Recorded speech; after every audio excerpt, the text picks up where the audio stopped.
Pontiac vehicles from 2002 onward use transponder keys as part of the Passkey 3 Plus security system.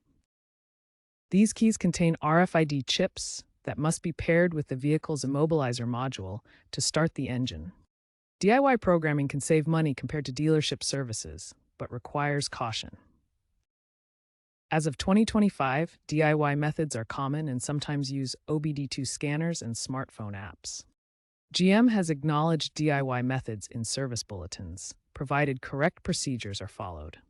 Challenges include compatibility issues with aftermarket keys and cybersecurity risks.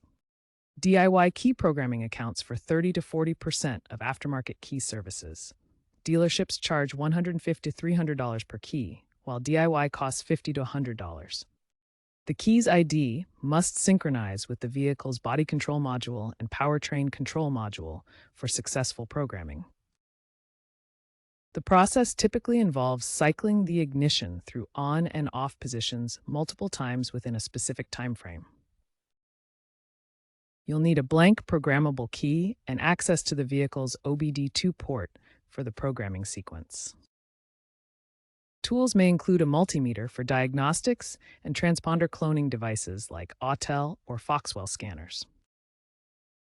Always disconnect the battery to prevent electrical shorts. Failure rates can be high, up to 50%, due to timing errors or poor key quality. Verify key compatibility to prevent immobilizer triggers, and consult a professional if unsure to avoid vehicle damage or voiding warranties.